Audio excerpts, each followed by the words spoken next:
कौन सा chapter revise किया जा रहा है?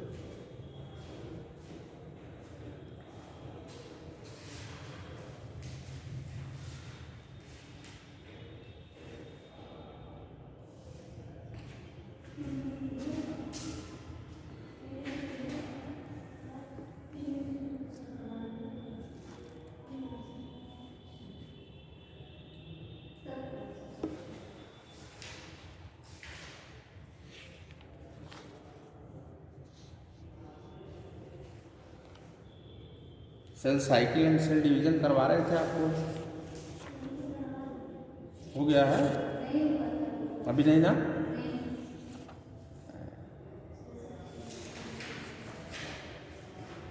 चलो स्टार्ट करते हैं।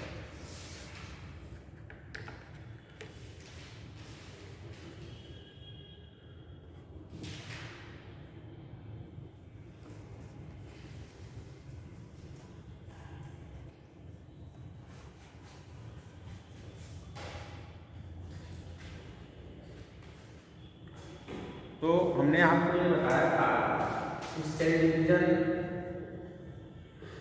दो टाइप का होता है, पिछले टर्म पर बताए थे बेटा। एक को कहते हैं माइटोसिस और दूसरे को कहते हैं मियोसिस, ठीक है। तो ये सदैव जर्म सेल में होता है और ये हमेशा सोमैटिक सेल में, ठीक है। एक तो ये हो गया, दूसरे इसके लिए 4 सेल्स बनते हैं और इसमें हमेशा 2 सेल्स बनते हैं, ये बताया। फिर इसमें बताया था क्रोमोसोम नंबर में कोई चेंज नहीं होता, no change in chromosome number, right. और इसमें क्रोमोसोम नंबर में चेंज हो जाता है, क्रोमोसोम हाफ हो जाता है, क्रोमोसोम नंबर बिकम्स हाफ, ठीक है, रिड्यूस टू हाफ मीन्स, ठीक है। ये मैंने आपको बताई थी। अब यहाँ थोड़ा सा ये देखना है कि जो स्टेजेस हैं, जो फेजेस हैं, जैसे माइटोसिस के फेज जो है, माइटोसिस के फेजेस यानी फेजेस, फर्स्ट है प्रोफेज, सेकेंड है मेटाफेज, थर्ड है एनाफेज और चौथा है टेलोफेज। इन तीनों में कौन कौन से इवेंट्स हैं ये हमें देखना है, ठीक है। तो ये हमारे पिछले टर्म पर बता दिए थे, एक बार देख लेते हैं। तो ये माइटोसिस के स्टेज में बेटा, प्रोफेज में कौन कौन से स्टेज में होते हैं, कैसे क्या, हम आपको एक एक लाइन इंपॉर्टेंट बता रहे हैं, आप उस पर ध्यान दीजिए, बहुत इंपॉर्टेंट है ये। हम आपको ये बताए थे कि इसको इक्वेशनल डिवीजन कहते हैं, इसमें कोई क्रोमोसोम नंबर में कोई चेंज नहीं होता, ठीक है। प्रोफेज की क्या कंडीशन है कि prophase which is the first stage of karyokinesis, ठीक है ना, यानी न्यूक्लियर डिवीजन की फर्स्ट स्टेज होती है कौन, प्रोफेज, ठीक है।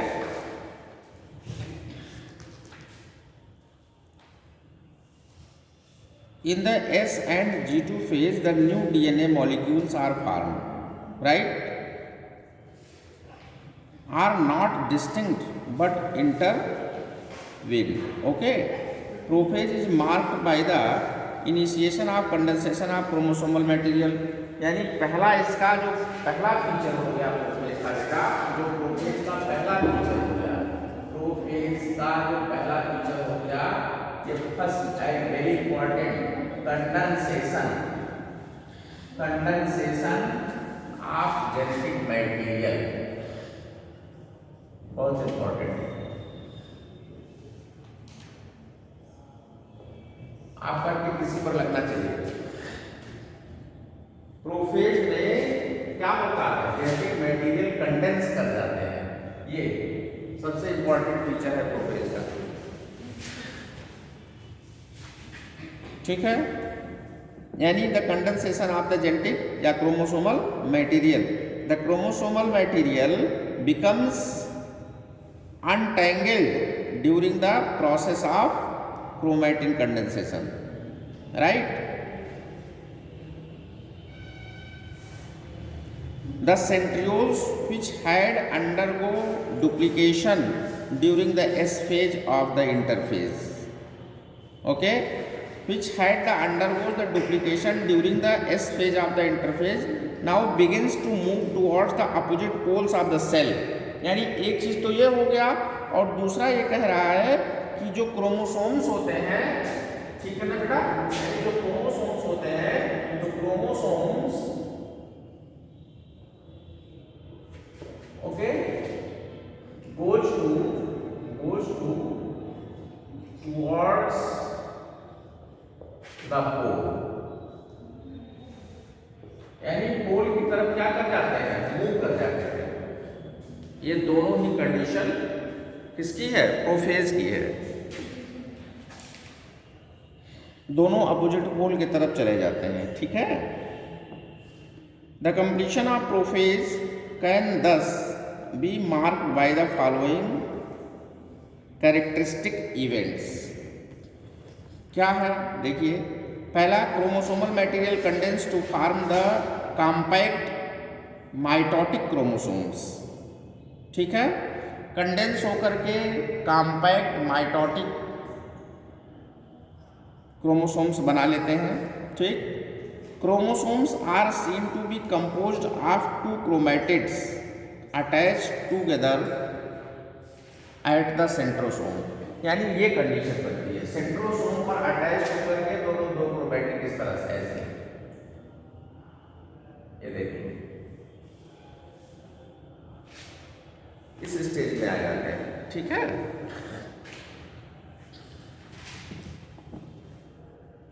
यानी लेट प्रोफेज में ऐसी स्थिति आती है कि जो क्रोमैटिड्स हैं वो विजुअल हो जाते हैं, ठीक है। Centrosome which had undergo duplication during the interphase begins to move towards the opposite pole of the cell, right।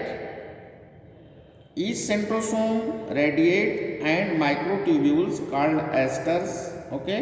The two asters together which spindle fibers form the mitotic apparatus, mitotic apparatus form करते हैं। और finally होता क्या है,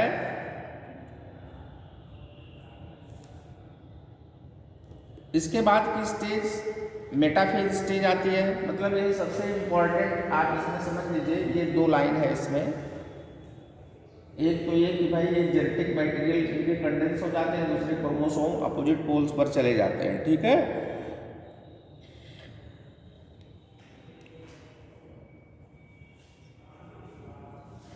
the complete disintegration of the nuclear envelope marks the start of the second phase of the mitosis. Mitosis का second phase metaphase कहलाता है। Metaphase में क्या होता है बेटा, जो न्यूक्लियर एनवेलप है वो कंप्लीटली क्या हो जाता है, डिसअपीयर हो जाता है, ठीक है, या डिसइंटीग्रेट हो जाता है। क्या क्या कंडीशन बनती है, देखिए, जैसे ये है सेल, एक सेल है ये, देख लेना, इसके अंदर न्यूक्लियर एनवेलप है, ये देखिए, ये इसको न्यूक्लियर एनवेलप है,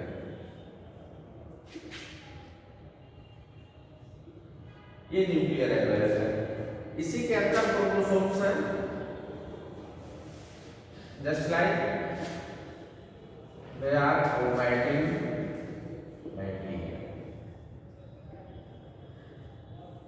मैट्रिक्स। तो ये प्रोफेज की स्टेज होती है। लेट प्रोफेज में क्या होते हैं, ये कंडेंस कर जाते हैं। अब मेटाफेज में क्या स्थिति आएगी, ये न्यूक्लियर एनवेलप धीरे धीरे क्या हो जाते हैं, डिसइंटीग्रेट हो जाते हैं। ये देखो, ये जो न्यूक्लियर एनवेलप है डिसइंटीग्रेट हो जाते हैं। यानी मेटाफेज में क्या स्थिति बनती है, मेटाफेज में क्या स्थिति बनती है, न्यूक्लियर एनवेलप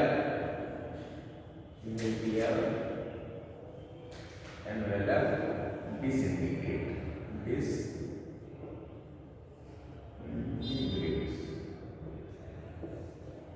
डिसइंटीग्रेट कर जाते हैं या डिजनरेट कर जाते हैं।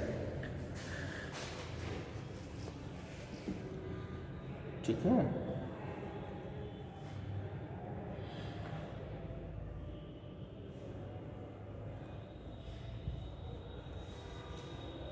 Hence, the chromosome are spread through the cytoplasm. तो जब ये न्यूक्लियर एनवेलप यहाँ से डिसइंटीग्रेट कर जाएंगे तो जो क्रोमैटिक मटेरियल या जो क्रोमोसोम्स है ये पूरे पूरे साइटोप्लाज्म में क्या हो जाएंगे, बिखर जाते हैं, स्प्रेड कर जाते हैं। ठीक है, ये देखो इस तरीके से ये ऐसे स्प्रेड कर जाएंगे टू एंड फ्रो।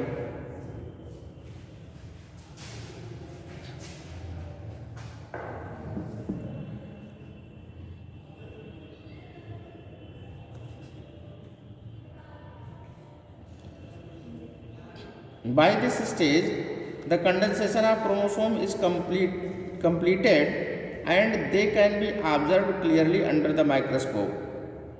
यानी माइक्रोस्कोप से हम ऑब्जर्व कर सकते हैं। ये क्वेश्चन बहुत इंपॉर्टेंट है, आया है बेटा कि क्रोमोसोम को किस स्टेज में हम किस स्टेज में अपीयर होते हैं, तो मेटाफेज। ठीक है, हाँ वो विजिबल हो जाते हैं completely.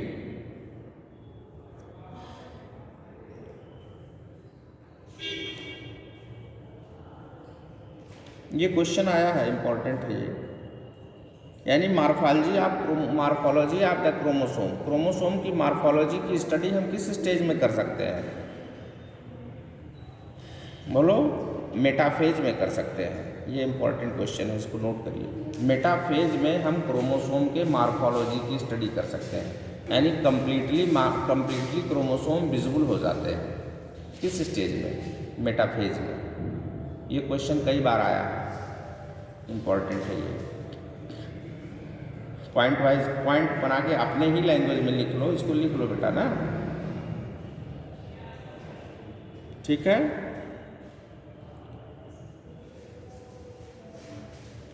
at this stage metaphase chromosome is made up of the sister chromatids। ठीक है, यानी इस स्टेज में जो मेटाफेज के क्रोमोसोम होंगे वो दोनों सिस्टर क्रोमैटिड्स दिखाई देने लगते हैं, इस स्टेज में विजुअल हो जाते हैं। ठीक है, और दोनों एक दूसरे से सेंट्रोमियर के द्वारा अटैच्ड होते हैं। यानी ये जो स्टेज आ रही है, ये देख लो, ये देखिए, यही है सिस्टर क्रोमैटिड्स। ये क्या है, सिस्टर क्रोमैटिड्स है, दे आर सिस्टर क्रोमैटिड्स। ये सिस्टर क्रोमैटिड्स है, और ये क्या हो गया, ये हो गया सेंट्रोमियर। ये देखिए, यानी ये स्ट्रक्चर हमें दिखाई देता है किस स्टेज में, मेटाफेज में हमें ये स्ट्रक्चर दिखाई देता है। ये मेटाफेज यानी मार्फोलॉजी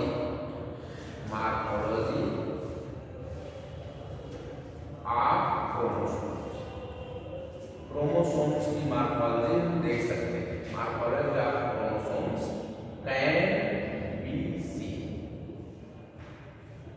इन दिस स्टेज। ये मेटाफेज यानी स्टेज जो है, ये मेटाफेज है, ऐसे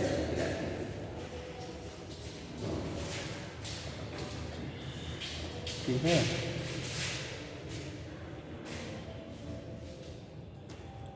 स्मॉल डिस्क से और क्या, और देख लीजिए तीसरा फीचर इसका क्या है, small disc shaped structures at the surface of the centromeres is called kinetochore. ठीक है, यानी काइनेटोकोर्स बन जाते हैं, ये है। और एक और स्टेज देखो बेटा, metaphase stage, metaphase plate, metaphase plate बन जाता है।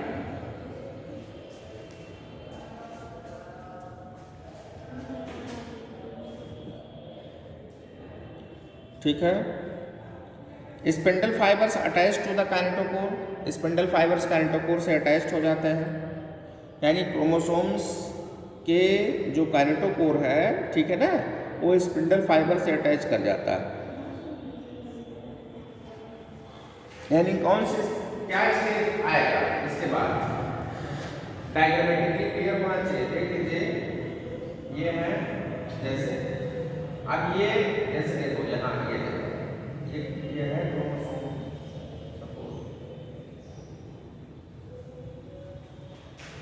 ठीक है, एक यहाँ शुरू कर देते हैं।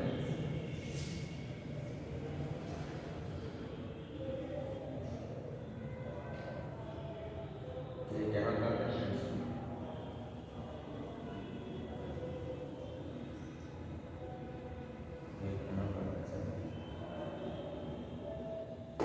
तो ये कह रहा है कि जितने हैं ये सब स्पिंडल फाइबर से, इसके जो काइनेटोकोर है स्पिंडल फाइबर से अटैच कर जाते हैं। कैसे स्पिंडल फाइबर से अटैच करेंगे? देखो ऐसे, ये देखो दो, ये देखो ये नीचे वाले से दो, इस तरीके से स्पिंडल फाइबर इसमें इसको एस्ट्रल रेज कर देगा। ये देखो कई एस्ट्रल रेज निकलने लगती है इससे, ऐसे जस्ट लाइक। ये कौन सी, इसी को मेटाफेज प्लेट कहते हैं। ये मेटाफेज प्लेट, ये जो प्लेट है इसको मेटाफेज प्लेट कहते हैं। कभी कभी डायग्राम पर भी क्वेश्चन आ जाता है भाई, यानी ये मेटाफेजिक प्लेट बनता है मेटाफेज में कब, जब स्पिंडल फाइबर्स इसके काइनेटोकोर को पकड़ने लगते हैं, होल्ड करने लगते हैं। Means the spindle fibres are joint with the kinetochore of the chromosome. Chromosome के काइनेटोकोर से स्पिंडल फाइबर जुड़ने लगते हैं, ठीक है, और जुड़ करके एक प्लेट, एक स्ट्रक्चर बनाते हैं स्पिंडल से, जिसको हम क्या कहते हैं? Metaphasic plate. ये मेटाफेज में ये होता है। आगे चलते हैं। Chromosomes are moved to spindle equator, यानी दो इक्वेटर्स होंगे, दो इक्वेटर हो जाते हैं, एक उधर का एक इधर का, ठीक है। दोनों जो दोनों अपोजिट पोल्स हैं, ठीक है ना, उन दोनों अपोजिट पोल्स, यानी ये स्पिंडल जो फाइबर्स हैं, इस स्पिंडल फाइबर्स पर ये क्रॉल करते हैं, फिर ये सेपरेट हो जाएंगे, दो क्रोमैटिड से सेपरेट हो जाएंगे, और सेपरेट होकर के यहाँ पर ये जो है मूव करने लगते हैं, और जो है एक पोल पर कुछ चले जाएंगे और दूसरे पोल पर दूसरे चले जाएंगे, इस तरीके से चले जाते हैं। यानी chromosomes are moved spindle equator and get aligned along the metaphase plate, यानी मेटाफेज प्लेट के अलोंग विथ जो है वो मूव करने लगते हैं through the spindle fibres to both pole, दोनों पोल के, ठीक है।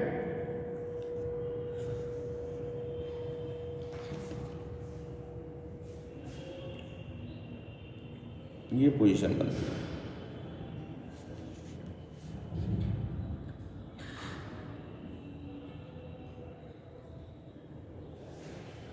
और एनाफेज में क्या स्थिति बनेगी? At the onset of anaphase each chromosome arranged at the metaphase plate is split simultaneously. क्या होते हैं? जो क्रोमोसोम के सिस्टर क्रोमैटिड्स हैं वो टूटकर अलग हो जाते हैं, ठीक है, और दोनों मेटाफेज जो प्लेट है उसके दोनों जो पोल्स हैं उन दोनों पोल्स की तरफ चले जाते हैं।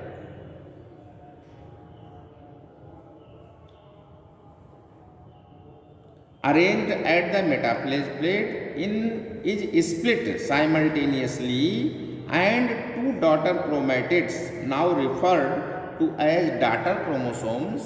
जो डॉटर क्रोमैटिड्स हैं बेटा उनको हम डॉटर क्रोमोसोम्स कहते हैं, और वो वही जो है जाकर के बाद में क्या डॉटर न्यूक्लियाई बनाते हैं, ठीक है।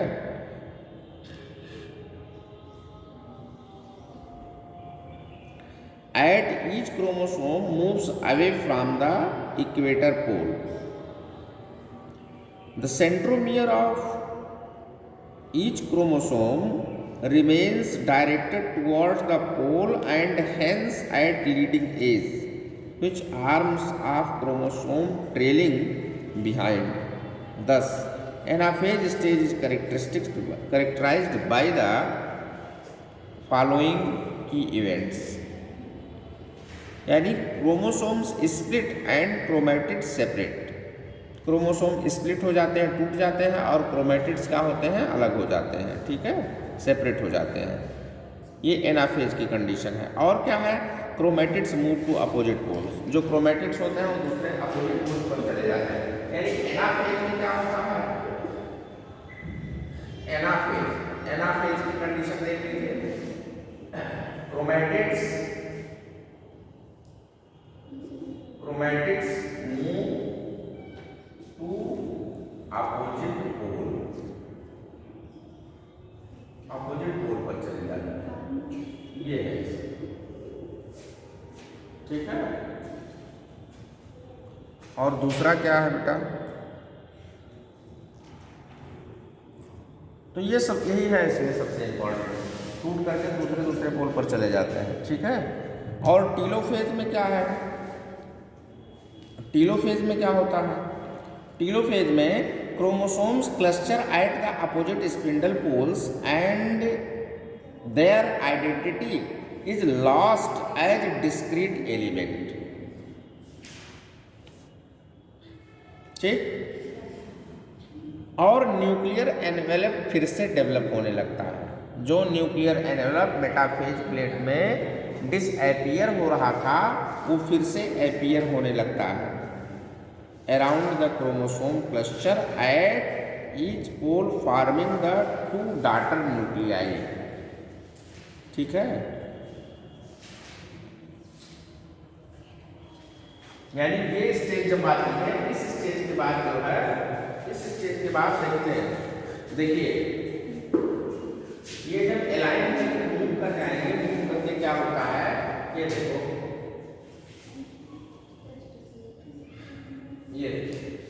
ये सब किसी पर आ जाएगा।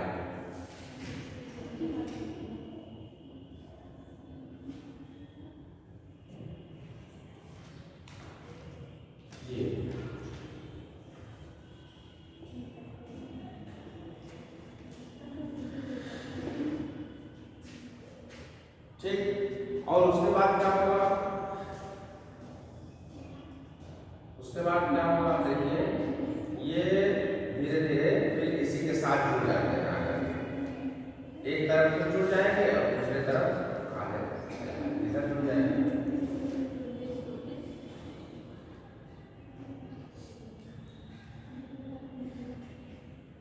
और धीरे धीरे यहाँ से धीरे धीरे यहाँ पर न्यूक्लियर एनवेलप डेवलप होने लगता है। यानी ये क्या है, डॉटर न्यूक्लियाई है, डॉटर न्यूक्लियाई, ये दोनों डॉटर न्यूक्लियाई। फिर यहाँ से कट जाएगा, कट करके 2 शेल बना लेते हैं। ये देखो, ये देखिए, ये stage,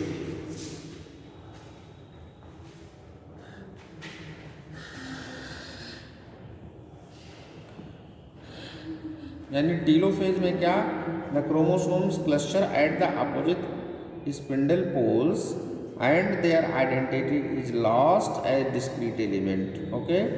nuclear envelope develops around the chromosome clusters at each pole forming the 2 daughter nuclei, ठीक है।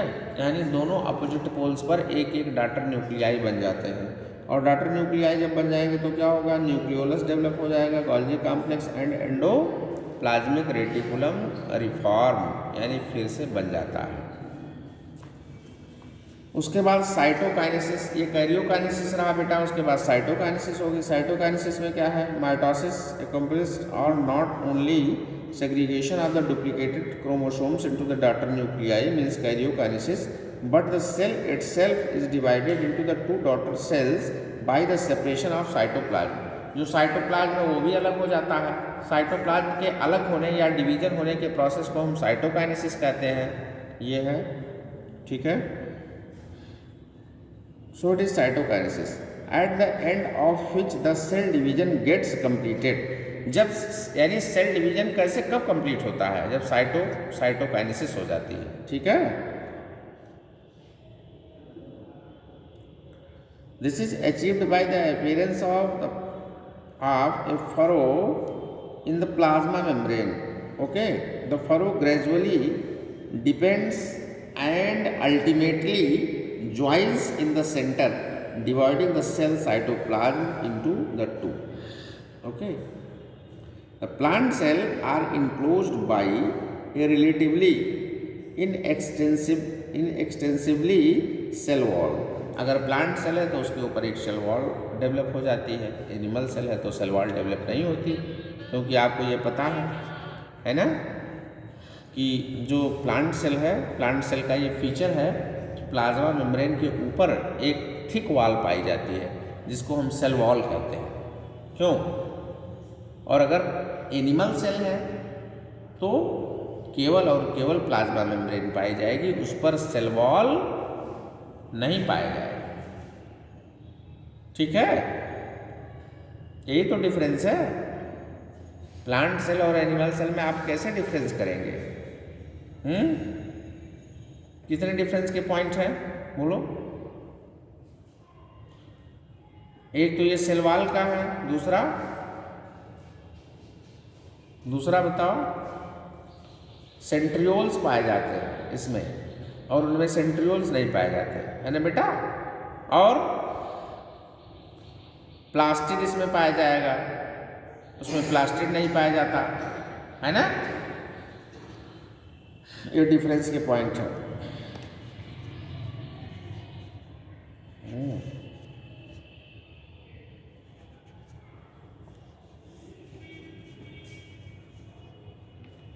In an animal cell, this is achieved by the appearance of furrow, the plasma membrane. The furrow gradually depends,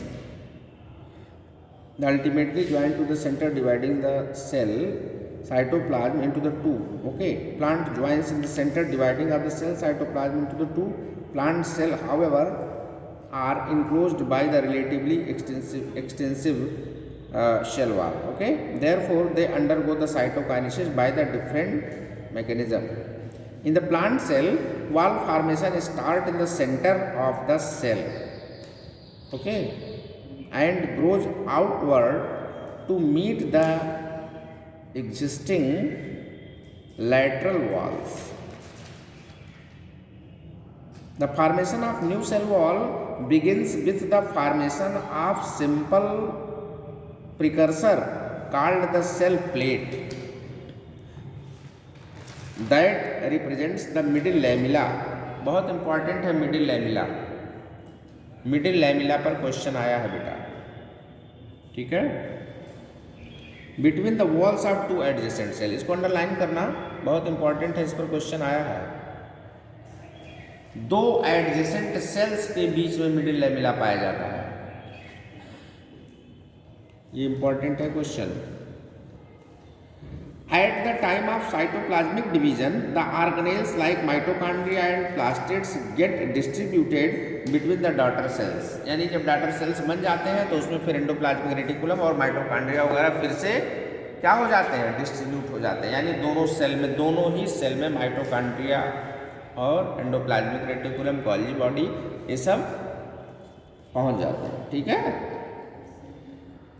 In some organisms, karyokinesis is not followed by the cytokinesis, as a result of which multinucleate condition arise, okay, leading to the formation of syncytium, जैसे liquid endosperm in the coconut। कहीं कहीं वाल formation नहीं होता है, free nuclear division पाया जाता है, ये भी इंपॉर्टेंट है क्वेश्चन। तो किसमें? कोकोनट में। कोकोनट इसका बेस्ट एग्जाम्पल देखिए, एनसीईआरटी में दिया। एनसीईआरटी की जितनी लाइनें हैं सब इंपॉर्टेंट है भाई, ठीक है। तो ये सब जितने पॉइंट हैं ये सब पर क्वेश्चन है, बहुत इंपॉर्टेंट है। अब देखो माइटोसिस का सिग्निफिकेंस दिया है बेटा। माइटोसिस और the equational division is usually restricted to the diploid cells only, ठीक है। In some lower plants and in the some social insect haploid cells also divide by the mitosis. It is very essential to understand the significance of this division in the life of an organism. Are you aware of the some example where you have studied about haploid and diploid insects? कह रहा है कि क्या haploid और diploid जो insects हैं, जैसे honey bee है, हनी बी है ना, सबसे इंपॉर्टेंट क्वेश्चन उस टॉपिक में कौन है? पार्थेनोजेनेसिस, ठीक है। Mitosis usually result in the production of diploid daughter cells. एनी कह रहा है कि डिप्लॉयड डॉटर सेल्स के प्रोडक्शन में माइटोसिस का यूज है, माइटोसिस का सिग्निफिकेंस है, ये इंपॉर्टेंट है, ठीक है। With the identical genetic complement, ठीक है बेटा। The growth of multicellular organism is due to mitosis. Cell growth result in the disturbing the ratio between the nucleus and the cytoplasm. It therefore becomes essential for cell to divide to restore the nucleocytoplasmic ratio, ठीक है। The cells of the upper layer of the epidermis and cell of the lining of gut, the blood cell, are being constantly replaced. Mitotic division in the meristematic tissue, the apical and lateral cambium, result in the continuous growth of the plant throughout their life. यानी जितने भी हैं, ये मैंने बताया आपको, ये सब सोमैटिक सेल्स हैं, यानी स्पेशली सोमैटिक सेल्स में ही माइटोसिस पाई जाती है, ठीक है बेटा। ये है आपका, और इसके इतने इवेंट्स हैं, इसमें से क्वेश्चन आता है, बनता है इम्पॉर्टेंट।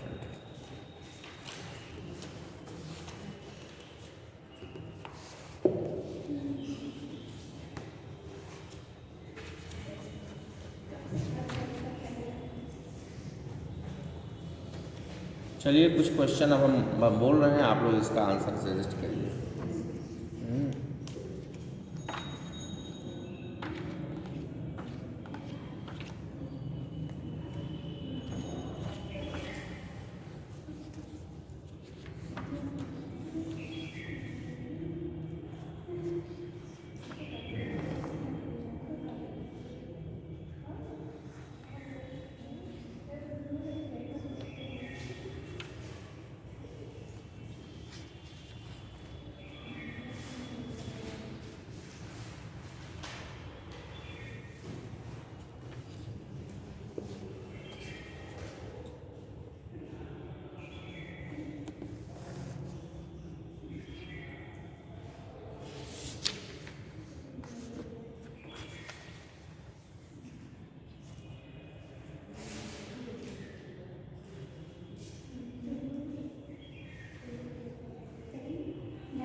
क्वेश्चन सुनिए, important question.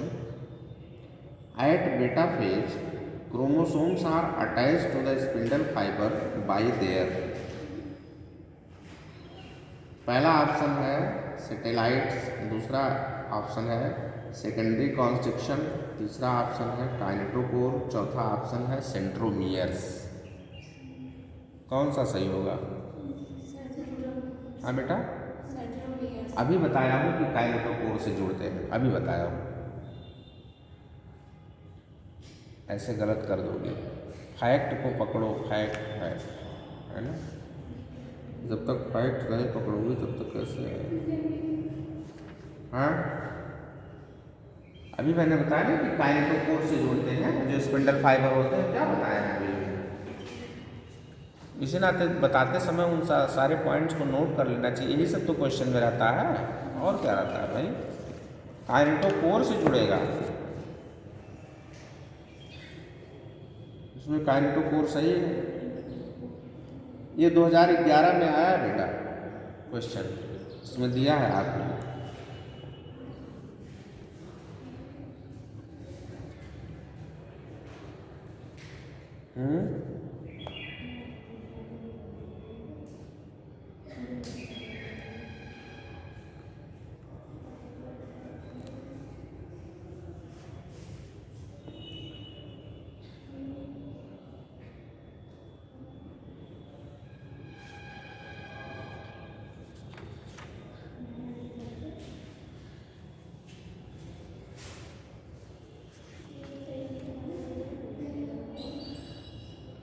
During the mitosis, next question.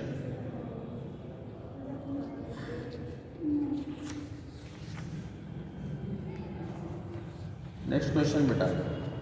During the mitosis, endoplasmic reticulum and nucleolus begins to disappear. बोलो, न्यूक्लियोलस जो है कब डिसअपियर होने लगता है, बताइए। हाँ, late prophase, late metaphase, early metaphase, early prophase, बोलो।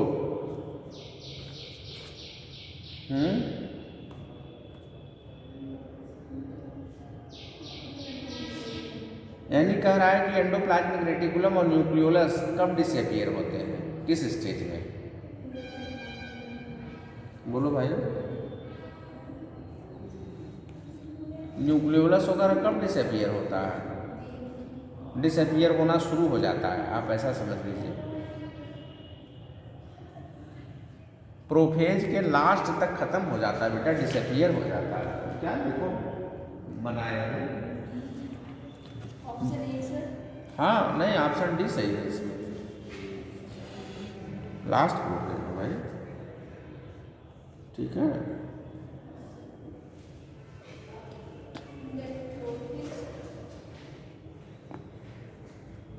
चलो एक क्वेश्चन करो तुम लोग, ये क्वेश्चन बहुत आता है, इंपॉर्टेंट है। How many mitotic division are needed for a single cell to made 128 cells, बताइए। 32। कैसे, समझाओ। सर इतना आइडिया है कि 32 इसका आंसर पड़ेगा। कैसे भाई,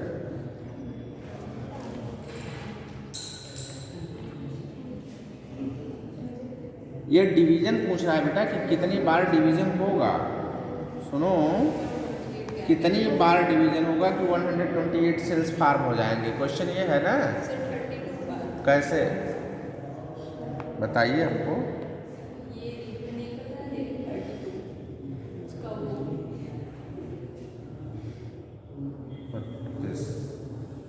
हाँ हाँ, 1 से 2। हाँ सर, क्योंकि ये मैंने आंसर पढ़ा था। इस क्वेश्चन पर देख लीजिएगा, इस क्वेश्चन को देखना बेटा। बुक में है अगर 128 बार वो है तो 32 बार। नहीं, जैसे है सुनो, हाँ गुड, 2 बनेंगे फिर वो दोनों डिवाइड करेंगे, फिर 4 हो जाएंगे, 4 फिर डिवाइड करेंगे। हाँ तो ये नंबर बस ये उस पर डिपेंड करता है। Yes yes,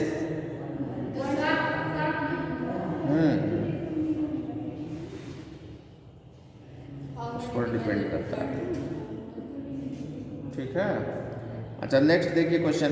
during the cell division in apical meristem the nuclear membrane appears in, बोलो किसमें, टीलोफेज में, साइटोकाइनेसिस में, कि मेटाफेज में, कि एनाफेज में, किस में, बताओ। कह रहा है कि during cell division in the apical meristem, जो एपिकल मेरिस्टम होते हैं, एपिकल मेरिस्टम कहाँ होते हैं बोलो, जो मेरिस्टेमेटिक सेल्स होते हैं, मेरिस्टेमेटिक जो सेल डिवाइड करने को होती है ना बेटा, जो सेल डिवाइड करने को होती है उसमें तो एपिकल मेरिस्टम पाए जाते हैं। तो ये पूछ रहा है कि during the cell division in the apical meristem, okay, the nuclear membrane appears in, किस स्टेज में अपीयर होते हैं, साइटोकाइनेसिस में कि एनाफेज में कि मेटाफेज में कि टीलोफेज में, बोलो।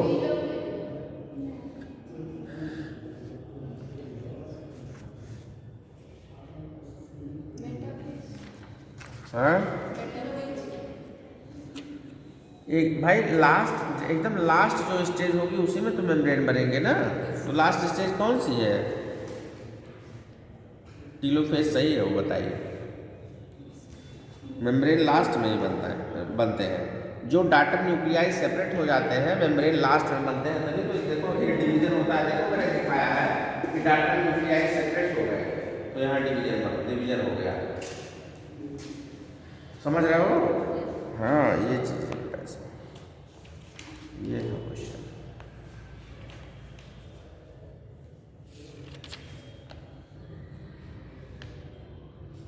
यहाँ से क्वेश्चन जरूर बनेंगे, बहुत इंपॉर्टेंट है सेल डिवीजन, देख लीजिएगा।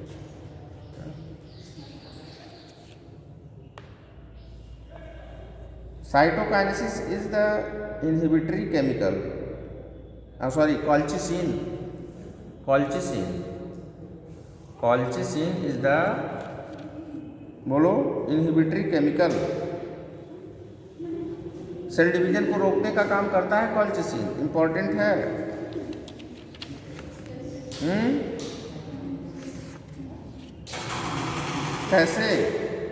कैसे माइटोसिस को रोकता है बताइए, क्योंकि ये स्पिंडल फॉर्मेशन को ही रोक देता है, स्पिंडल जो फाइबर है उसी को रोकने का काम कर देता है, इसी नाते माइटोसिस नहीं होता। माइटोसिस का एंटी है कॉल्चिसिन, बहुत इंपॉर्टेंट है ये क्वेश्चन, ठीक है। कॉल्चिसिन क्या है, एक केमिकल है जो कि माइटोसिस को इनहिबिट करता है, रोकने का काम करता है, उसका नेगेटिव इफेक्ट एस्पेक्ट है इसके साथ, ठीक है। ठीक।